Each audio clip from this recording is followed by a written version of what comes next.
위의 신문기사처럼 청소년 도박 문제가 이렇게 심각할까요?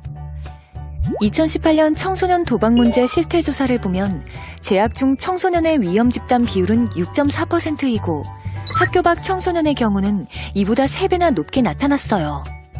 성별의 경우 남학생, 교급별로는 고등학생, 학년별로는 학년이 높을수록 위험 집단 비율이 높아졌어요. 청소년 도박 문제의 심각성을 묻는 질문에 심각하다라고 응답한 비율은 청소년 10명 중 6명.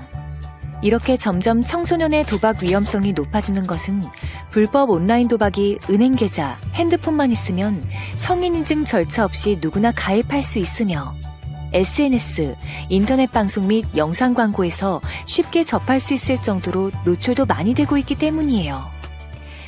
청소년들은 특유의 또래 문화 때문에 친구들이 하면 불법이라는 인식도 없이 도박에 빠져들게 돼요. 다양한 불법 온라인 도박이 청소년들 사이에 유행하고 있을 정도로 직접 차단하기는 쉽지 않아요. 충동성이 높고 자기 통제력이 낮은 시기인 청소년기에 도박에 빠지게 되면 단순히 용돈을 쓰는 것을 넘어 도박에 대한 집착과 중독으로 인한 문제가 발생해요. 더 심각한 것은 2차 피해로 범법행위까지 이어질 수 있다는 점이에요. 청소년 도박 문제 대처 방법은 첫째, 다양하고 건전한 취미활동 경험하기. 둘째, 주어진 용돈 안에서 계획적인 소비 습관 갖기. 셋째, 나의 꿈에 대해 구체적으로 고민하는 시간 갖기.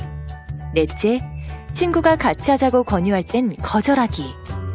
다섯째, 스팸 문자, SNS의 게시글이나 댓글, 인터넷 팝업 광고 등 불법 온라인 홍보에 현혹되지 않기. 도박으로 인한 문제는 무엇보다 조기 발견 및 치료가 중요합니다. 도박으로 인해 본인과 주변에 도움이 필요하다면 언제든지 문의하세요.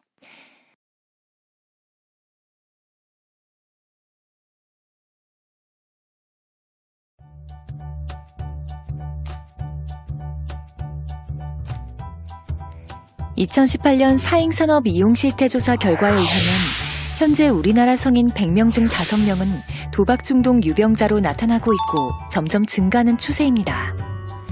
도박 문제를 가진 성인은 222만 명으로 추정됩니다. 만 20세 이상 성인 10명 중 8명, 평생 한 번 이상 사행활동 경험 79.7%, 최근 1년 동안 한 번 이상 사행활동 참여한 성인 59%, 성별, 연령별, 직업별 상세 도박 중독 유병률을 살펴보면 성별의 경우 남성이 연령별로 봤을 때는 40대와 60대, 직업별로 봤을 때는 일반 작업직에서 높은 도박 중독 유병률을 보이고 있어요. 불법 사행산업 규모의 경우 2007년 54조, 2011년 75조, 2015년 84조로 평균 26%로 꾸준히 증가하고 있으며 청년들과 청소년에게까지 불법 온라인 도박이 확산되고 있어요. 재미로 하는 도박이 뭐가 문제냐고요? 도박 중독은 막대한 사회적 비용을 초래해요. 도박에 중독되지 않고 예방하기 위해서는 아래의 5가지 원칙을 기억하고 실천하세요. 첫째, 내기는 재미를 위해서만 하기. 둘째, 지인을 포함한 외부 유혹에 의해 과도한 투자를 하지 않기. 셋째, 운을 과신하며 지나친 승부욕을 불태우지 않기. 넷째, 스트레스 해소에 도움이 되는 건전한 여가 생활 갖기.